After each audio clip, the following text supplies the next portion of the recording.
You will never have a winning product that scales profitably to $1,000 a day or 200 grand a month like Daddy Dobbins if you don't know how to come up with the right offer and ad for the product that you're currently selling. So in this video, I'm going to teach you exactly how to come up with the right offer and how to communicate the value of your product is worth 10x more than the price you're charging so that you can make any product into a winner rather than trying to convince people and hoping and praying that your next product test becomes a winner, like with every other strategy that so far has not worked out for you. Now, in this video, we're going to use an example product, which is this shower head filter. It's a product that I'm sure a lot of you have tried to sell. Now, the first thing you have to understand is that when you're selling a product, the product itself doesn't matter. The process in which the product gets the result for your target audience does not matter. The product name does not matter. The only thing that matters is showing how your offer will get your target audience their core desire. That is where the money is made. Understanding core desires. Now, where do we understand core desires and who our target audience is? Through research. What we'll have to do is we'll have to go on different places. Reddit. Read authentic reviews and posts from people that are suffering from the problem that your product solves. So for instance, with this product, let's see how it's being marketed. We can see acne, we can see hair care. If we did our research, there's most likely going to be multiple target audiences. And once we understand our target audience and what the problem is, then we want to read the reviews for the similar products, for other products that might solve the problem as well. It might not even be a shower head filter. It might be other acnes and creams out there, because we just need to figure out how we can obsess over that problem our target audience has more than them so we can articulate their current position and their thoughts better than they can, because that's how you win in e-commerce. It is simply by understanding your audience more than they even understand themselves, really putting yourselves in their shoes. Now you do that through Reddit, through Amazon reviews, TikTok comments, YouTube comments. You could watch journeys of people's skincare and how they really articulate how they feel emotionally, because people buy based on emotions, not logic. So you have to be able to relate to them at their emotional level. So for instance, if I'm selling a weight loss product, I could say in my ad, and usually most ads are problem solutions. So you start with the problem of, I used to be fat. I used to be overweight. That's usually how most dropshippers are going to start. Now, is that the right problem? Yes, but people need more detail. You have to be descriptive if you want people to visualize what you're saying to them and for them to actually believe you. Because if I'm going to trust a marketer, am I going to trust the one that says, I used to be fat, here's why you want to buy my product, versus I used to have a belly that would hang 6 inches off my waist. I could feel the sweat underneath my belly. I used to look in the mirror and be disgusted and think to myself, who could ever love you? That is relating to them at their emotional core. And you're going to obviously trust that person who clearly has been through that situation and has been in your shoes, even though they really haven't. They just did the research and I studied, bro, over the average dropshipper relying on ChatGPT and basic vanilla level copy that sounds right, but doesn't actually get the job done because it's not descriptive enough. So we first need to do, if we go back to this equation, what is the core desires? That is where value is created. And the most important thing is that people feel like the money they are paying for your product, they are receiving back 5x, 10x the amount of value. If I'm charging $40, people need to feel like they're getting $400 worth of value. Now, how do I show them that they're getting $400 worth of value? Well, I need to understand their core desires and that transformation. And the bigger the transformation, the more someone is going to be willing to try out my product. So for a product like this, let's just say, for instance, we have multiple target audiences. It might be people with skincare issues. It might be people with hair care issues. It could be dry skin. I would say dry skin also fits into skincare. So in skincare alone, that could be multiple target audiences. It could be people that are suffering with acne, dry skin, wrinkles, who knows? We would have to do the research. Never make assumptions. After you do your research, though, you'll most likely be able to figure out these big target audiences, and then you want to niche down to the sub audiences, the sub problems, the sub core desires that target audience has, and have ads that call out to each individual desire. You don't want to have an ad that says, hey, do you suffer from acne, dry skin, and wrinkles? Because most likely they don't have all three. You would want to speak to each avatar directly in an ad. One ad is speaking to people that have acne issues, one that speaks to people with dry skin issues. And then you need to understand, okay, people that have acne, what is their core desires? And what are their problems? Well, their problems right now is that they feel most likely insecure. They can't pull any big booty Latinas. And what is the meaning of life? What is the purpose of living on this spinning globe if you can't do that? I don't know. You tell me, my friend. They most likely don't even want to go out in public because they don't feel like themselves. They just feel like that people can't even notice them. They're just focusing on their acne instead. That's the insecurity. Now, obviously, the more detailed you can be, emotionally relating, the more likely someone is to keep watching your ad because you've hooked them. You've created that curiosity. And that gives you permission to then sell them on your solution. So you first identify your audience, identify their problems, and then what are the core desires? So core desires, acne-free, to feel like myself again, to have more confidence, to be the best version of myself. What is it? That's stuff where we have to understand. Because acne-free, that is a desire, but what is the secondary thing that happens once you have that transformation? What changes in your life? Because, right now I have no acne, but if I was suffering from it and I'm thinking to myself, God, what would I be able to do if I was finally acne-free? And people do imagine that. They imagine in this dream scenario, if I was like this, if I finally got to this transformation, here's how my life would be different. A lot of you are thinking that by watching these videos. I'm going to watch these videos and I'm going to transform into someone who can have a business doing $100,000 a month, and that's going to let me do this. So if I was selling to you, I wouldn't say, hey, this is going to help you make $1,000 a day. This is going to help you make $100,000 a month. Who cares about that at the end of the day? It's about, I'm going to help you make more money so that you can buy more time back so you can enjoy what you actually enjoy doing in life. So that you can buy your dream car, watch, take care of your family, whatever it is. That's what I would want to sell. Not, oh, here's my program, here's my course, here's all this. No one cares. All they care about is you helping them get to their core desire. But people keep blabbing on about features and process. No one cares about your process. They really don't. It's all core desires. So you have to be actively reading, actively listening, and doing the digging and obsessing about your target audience's problem more than they do so that you can articulate it better than they can. So going into the rest of my notes here, a lot of the ways that you will convey value. So we know the main equation here, and I know I'm bouncing from a million different things, but you basically, if you want people to take your offer and if you want people to buy from your website, is you need to convey that your product is worth 10 times more than the price that you are charging. How do we do that? In a lot of cases, it's through understanding here's the payoff, which is a core desire. Payoff, core desire, arguably same thing.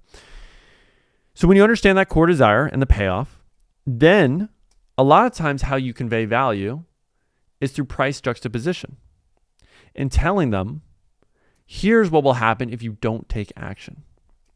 Now, how is this going to convey 10x value? Well, let me show you my little grasshopper. 10x value. Okay, so if you have acne issues and you do not buy my product, here is what's going to happen. You are going to be insecure forever. You're going to pull no big booty Latinas, blah, blah, blah, blah, blah. And you're going to have to use these other alternatives. What are the alternatives? Dermatologist, that's what? $150 a visit. Mind my dyslexic spelling. You could use creams and serums, which probably cost you, let's say, $40 to $50 a month. So over the course of a year, $500 a year. And I'm sure we could find more alternatives if we did more research. You need to, though, understand what is the cost of not buying your product and tell that to your audience, because they're going to be thinking to themselves intrinsically when they're watching your ad and they're on your product page that, $40. Feel like I could find a better solution for $20 though. They're always going to try to find a cheaper solution to their problem. But how you get them to think, oh, this is actually a bargain, this is actually a steal, is you have to help them visualize what the alternatives are. Compare your product to more expensive options. That's price juxtaposition, because then that softens the blow of the $40, $30. It's not about being the cheapest option. It's about comparing it versus these other expensive options and telling people, this is what's going to happen. This is the alternative. Even if you're selling something like weight loss, for instance. Okay, I'm selling a $40 weight loss product. What's the cost of not taking action? You're going to have more strain on your heart. You're going to maybe need heart surgery eventually. I know, God forbid, heart surgery, that's going to cost you $30,000, $40,000, $50,000. Now, if I'm selling a $40 weight loss product, that price doesn't sound too bad compared to a $50,000 heart transplant or $100,000, whatever it is. I asked my ex after she stole mine. God, I wonder what it's worth on the open market. That's how you would do it, though. Really ask yourself deep down, what is the cost of not having this product? Weird Chinese pop-up there. God, they're spying on me. Now, the final points I really wanted to have is when you're coming up with that offer, when you're coming up with the angle, you need to understand that there's always going to be, again, these different target audiences. And in your ad, if you want to have a winning ad, what everyone tries to do is they want to have an ad that calls out every single one of these people and has benefits for every single one of them. They're going to say, hey, do you have acne issues, blah, blah, blah, blah. Well, this product helps you with your hair, and it helps you with your acne, and it helps you with this. They try to be the one-size-fits-all ad, and that doesn't work. If I looked at the Facebook ad library, even for this brand right here, which is selling the same product and is actually doing it very effectively, you can go and see that most of their ads will call out one target audience, then the rest of the ad doesn't even really speak to that audience. It's not very well executed. So in your ad, make sure you are speaking to one target audience, you are mentioning one core desire, and you are mentioning one main problem. And here's the solution. That is it. That is the secret behind having a winning ad. Not trying to fit in as much information as humanly possible about your product. So just taking a look at a quick example so you know what not to do. So as we can see right here, I don't know what the hell is going on here. Whoa. Hey. This is not the brand that we were just looking at. If we go here. Okay. Cool. So as we can see right here, offer, which again, I mean, yeah, for retargeting purposes, maybe it's a Black Friday sale. That's not a great ad to be running in January. Let's be honest here. So if we scroll here, are you seeing this? I just upgraded to Shower Envy. Who cares? No one cares about your product. It's a shower filter. Who cares? Skincare in your shower. Okay, that's something.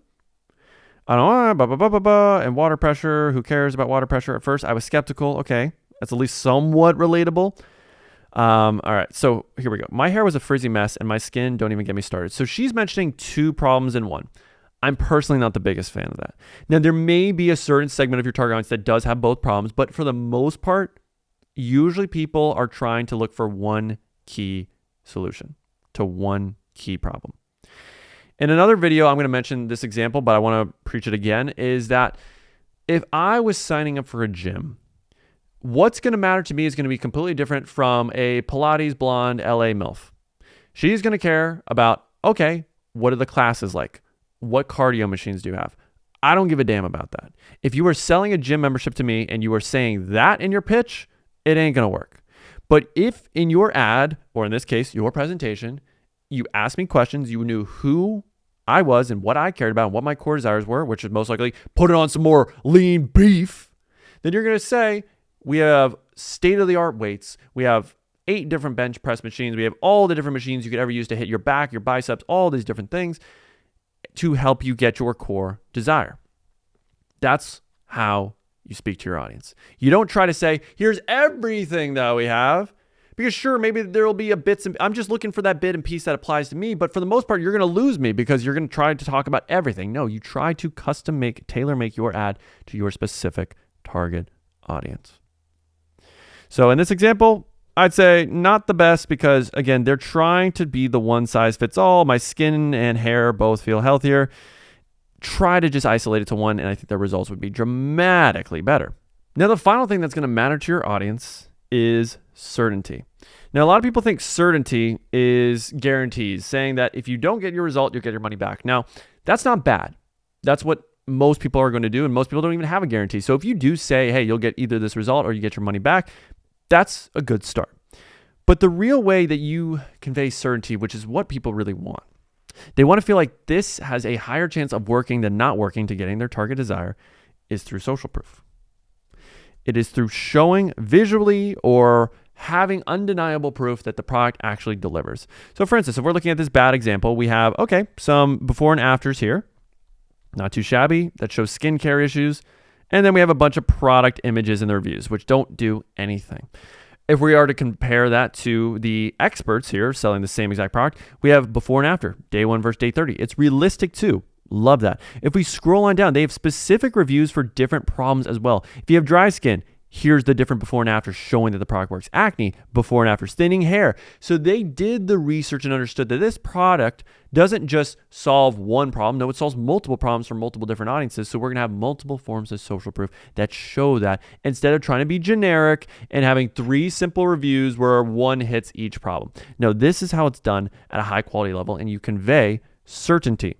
Now, other ways you convey certainty is through either video reviews that show the product is working, because people love video reviews, having things like this, studies, results showing that the product actually does deliver.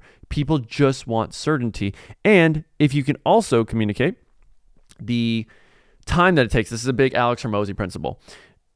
The faster someone can get that desire, the more likely they are to try it and buy your product and perceive the value of your product as greater than it actually is. So time delay is another thing to definitely think about. Mentioning not just your social proof, but time delay. How long does it take to get these results? Does it take a week, 2 weeks, a month? Just calling that out and mentioning how easy it is, how it's only 10 minutes a day and you'll get these results. You only have to take a shower, 5 minutes. And after you install this, in 2 weeks, you are going to notice dramatically better skin or dramatically healthier hair, whatever the core desire is of your audience. Talk about that time delay. That is important for them to know. Now, other things that matter. I would say the final couple things is that the more desirable the transformation, this will be the last point, I know this is a little longer. The more desirable the transformation, the more you can articulate the headline, the main benefits, the core desire, the more likely someone is going to try out your product. So this is where you have to obsess. If we go back to our research here, how can I say acne-free in the best possible way? How can I say feel like myself again because my acne is gone in the best possible way? How can I say all of these points, also in the problems, in the most detailed, descriptive way that helps my target audience come to the conclusion that they need my product? And this is what you need to split test the most. So when I am making ads for a product, this is a hunting product. I will show you. I did tons of research. I read tons of reviews. I gathered all these different lines from other people. And then I knew from the research, here are my main target audiences. Here are the main core desires that they have with my product. Here's the main use cases in which they would use it. Here's the problems that they're currently dealing with. You have to be able to have a list like this. Then you will split test your ad. Specifically, the headline is the most important thing. So if we look at this ad, we have multiple target audiences. Experience the night in crystal clear clarity. I'll say that 3 times fast. Capture crystal clear 4K wildlife footage, spot animals, blah, blah, blah, blah, blah, blah, blah. Why does this matter and who's my target audience? My target audience is people that live on ranches, people that live in the outdoors, and they want to see the wildlife in their backyard. That was one of the main target audiences I saw. So experience the night in crystal clear clarity. This is something I need to make 10 versions, 20 versions of. The image itself could keep exactly the same, but headline 1 versus headline 20 might have a 3 to 4 times difference in conversion rate and profitability. This is the key variable that you split test more than anything else. On your video ad, it's the hook, because that's the 80-20 rule. That's the thing that is going to grab people's attention and make them watch the rest of your video. So you have to split test these different ways of being relatable, obsess over the problems and the core desires and the different ways that you can say it. Because you don't know what's the best way to say it until you split test multiple ideas. It's the same way with your offers. Have to split test different prices, have to split test different offer structures. Now I have a whole video on how I do my offer split testing and all that. But this is the things we obsess about. Now you may be wondering, Ethan, how do I come up with 10, 15, 20 different headline ideas? ChatGPT is a great resource. However, you should take the ideas they give you and try to humanize it a bit more. Try to make it more relatable. Try to shorten it down. Try to add more of a conversational element to it, because that's usually the main problem that ChatGPT has. But you generate these ideas, you try them out on a style of ad, just like this right here. We have multiple benefits to that target audience, because this target audience, again, an ad like this is not going to appeal to people that might be outdoor enthusiasts that are specifically going to use this for camping and hunting. It's just not. So we need to have specific messaging and headlines for those different audiences. So I might have 5 to 10 headlines for one audience, 5 to 10 headlines for another, and then we can split test and see which one ends up being the most profitable segment.